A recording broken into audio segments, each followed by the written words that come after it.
Muito obrigado aí a todos que estão assistindo esse vídeo. Eu sou o Wilson Marques e a gestão do período que nós temos de existência, a vida, esse é um detalhe que nós estamos dispostos no tempo. Não há dúvida que essa disposição é o que atrita os átomos do nosso corpo com os átomos que não pertencem ao nosso corpo. Essa realidade, ela não é perceptível. Então, assim, existe uma personalidade, existe um estereótipo que é o principal elemento de especulação, de exposição e de convicção. O corpo, a personalidade. Eu sou isso, eu sou aquilo, eu sou essa profissão, eu sou essa têmpera. Então, assim, a melhor maneira que nós temos para gerenciar o período que nós temos chamado vida, essa maneira, não há dúvida que é a filosofia. Qual que é a diferença do senso comum para o senso erudito? Platão diria que todos são completos nécios. Essa seria a expressão de Platão, uma expressão carinhosa. Mas o senso comum, ele tem uma pauta e o senso erudito tem outra pauta. O senso comum acredita em história, acredita em livros, acredita em opiniões. Dificilmente o senso comum busca em si.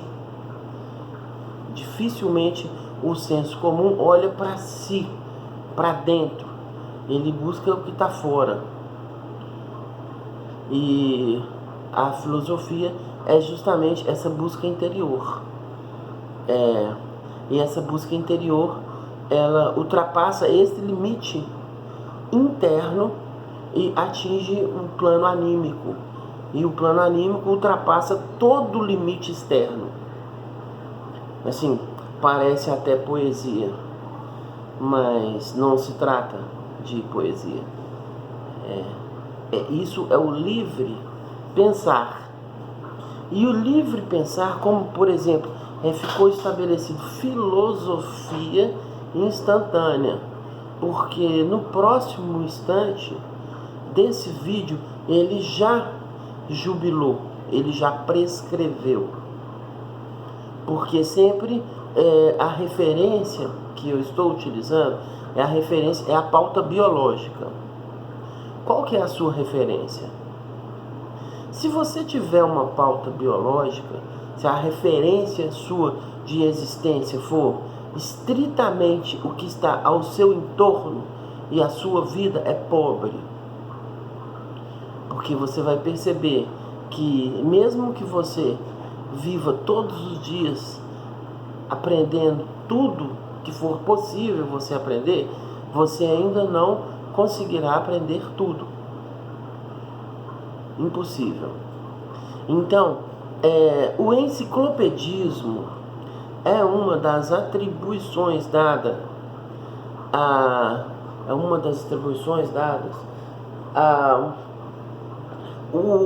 ao filósofo. Então, vamos pegar um exemplo de enciclopedistas religiosos. São enciclopedistas. Deveriam, pelo menos, serem. Porque para ser um pontífice, aí é necessário ser um Baruch Spinoza. Do contrário, é só uma expressão complexa de uma impressão poética. E é o que nós mais temos, esse tipo de tergiversação enciclopedista. Qual que é a busca que filosofia instantânea tem? Os gregos diriam assim, eudaimonia. Os brasileiros entenderiam isso por felicidade. O que nós estamos à busca de quê? Qual é o nosso escopo? Qual é o nosso objetivo? Pergunta para você assim, qual é o seu objetivo? Olha para o espelho e pergunta para você.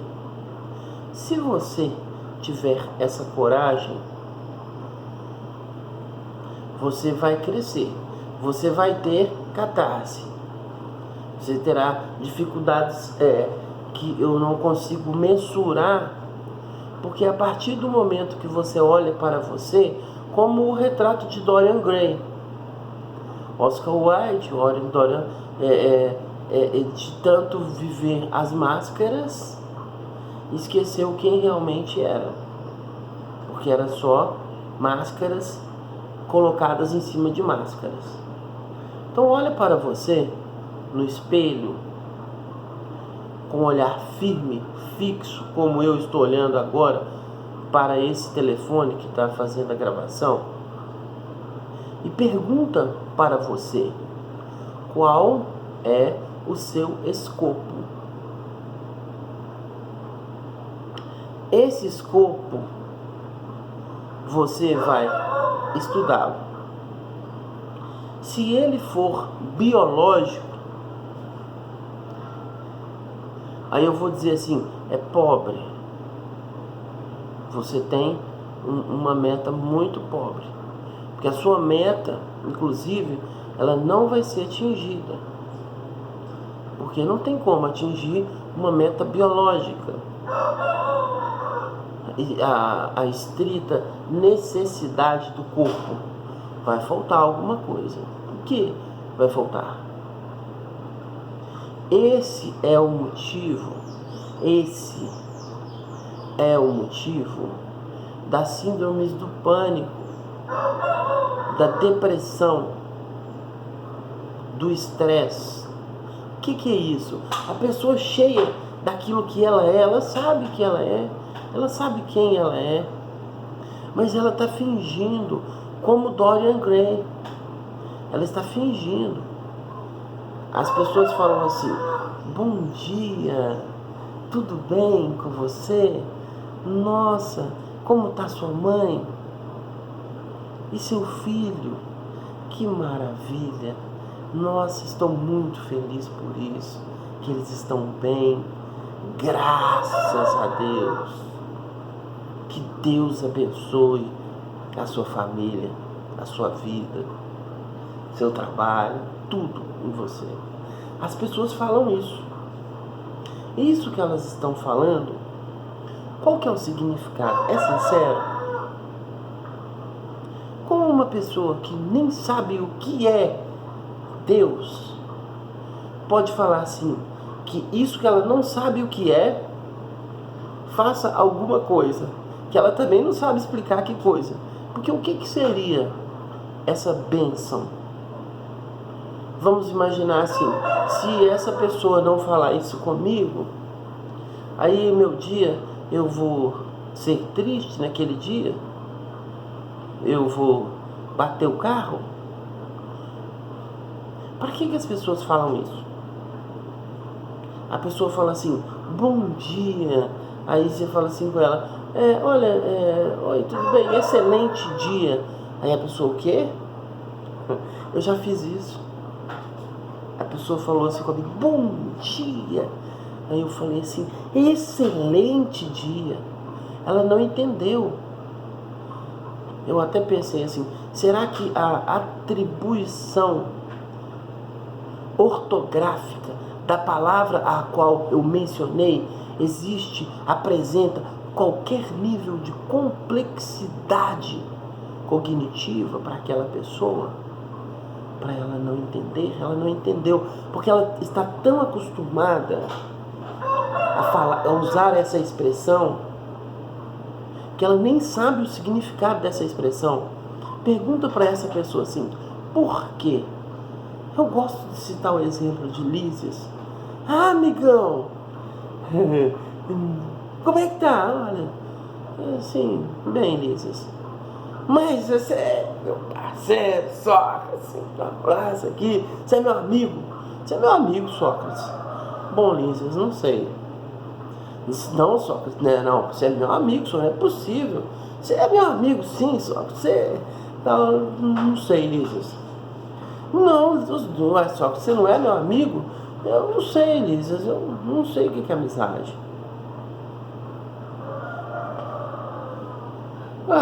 Amizade, deu um exemplo, Lísias.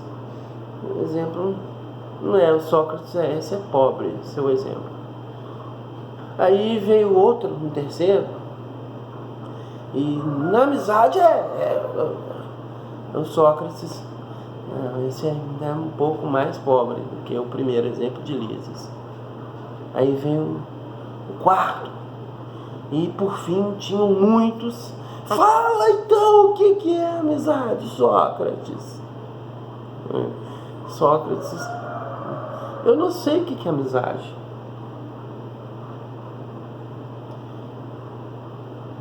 Então assim, aí as pessoas falam assim, meu amigo, o que é ser amigo? Se Sócrates não definiu, bom, eu não vou conseguir definir amizade. Eu tenho convicção disso. Se Sócrates não conseguiu, se Sócrates chegou a uma aporia, e será que assim é uma aporia a vida? Como diria meu colega Émile Durkheim. Émile Durkheim, ele é Estocolmo, filósofo do suicídio.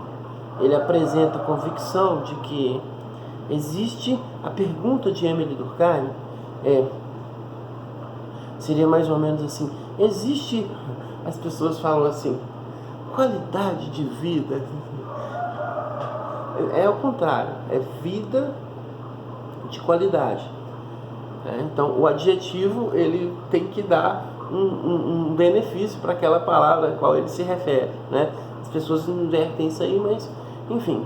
Então, Émile Durkheim diria assim, existe alguma vida boa? A filosofia ela tem essa busca. Qual é a vida boa? Qual é a vida que vale a pena ser vivida? Como fala aí, grande professor Clóvis de Barros Filho. Eu percebo que existe uma pauta biológica e eu percebo que essa pauta biológica ela é chinfrim. Vamos pensar a seguinte possibilidade. Se a pauta for anímica, se a pauta sendo ela for, se ela ser realmente biológica, o que é a pauta biológica? Bom, aí você vai fazer uma lista. Você já tem então duas atividades a fazer após esse vídeo. A primeira é você vai olhar para o espelho somente você. E vai perguntar para você qual é o seu objetivo, o que você está fazendo aqui. Porque você vai deixar o seu corpo, ele vai parar de funcionar. E aí? Seu corpo, como fala um amigo meu, a gente vai embora. Mas o funcionamento do seu corpo, você hoje tem aí uma continência motora, você controla aí seus membros, seus braços, suas pernas. Um dia você não fará isso mais. Para que você fica fazendo isso aí? O que no período que nós chamamos aí de dia, que nada mais é do que a contabilidade do número de voltas que o planeta dá em torno do Sol. é só o número de voltas. Se essas voltas foram contadas erradas, todas as voltas aí, são tantas voltas em torno do Sol, se contou certo, o cálculo está correto?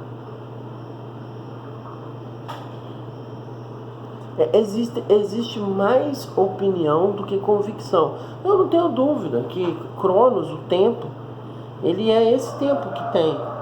O tempo é o quê? É um registro, uma marca entre um acontecimento e outro acontecimento. A questão que nós poderíamos atribuir para a questão anímica é assim: nós estamos aqui desde quando? Qual que é o objetivo disso? Por que nós respeitamos? Porque assim, o animal, ele não tem opção. Um gato, ele não tem opção diante de um peixe. Ele tem uma natureza e a natureza dele tem que comer aquele peixe. Não tem outra opção. Nós podemos olhar um peixe e eu quero uma milanesa, outro eu quero assado, outro eu quero cozido. E o outro eu não como peixe. Eu gosto de comer carne bovina. Então,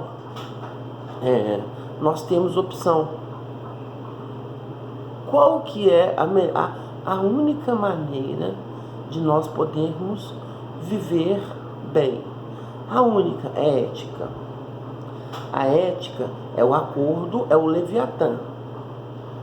O que vale como regra para essa sociedade, indiferente daquilo que eu acredito. Mas eu não vivo sozinho. Eu tenho outras pessoas. Então, assim, eu preciso de regras.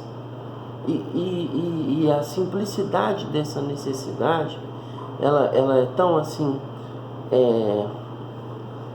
ela é tão hostil a qualquer outra possibilidade que podemos dizer que a única possibilidade existencial são regras. É ética. Ética são regras? Não. Ética é um pouco mais. A ética, ela é um acordo. Ela é um acordo. E esse acordo, ele vige diante somente daqueles que participaram do acordo. Quem são as pessoas? Essa aí tem até a diferença aí da moral, porque a moral é o que a ética é para o grupo, a moral é para o ser, o indivíduo.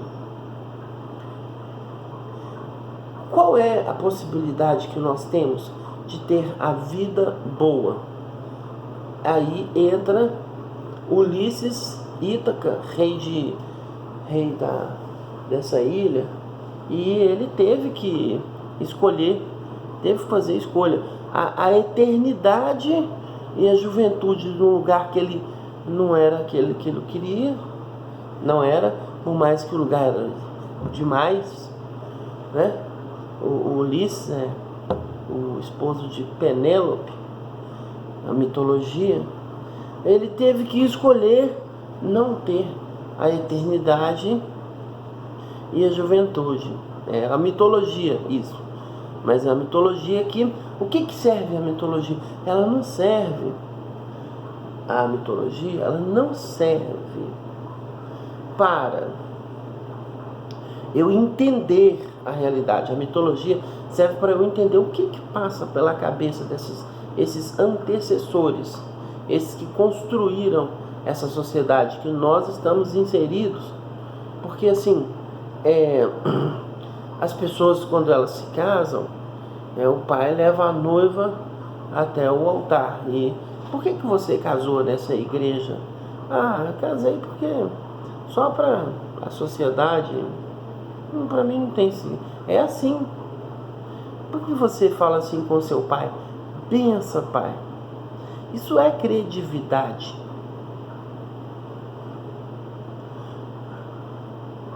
Filosofia Instantânea, o Wilson Marques. Muito obrigado aí a todos.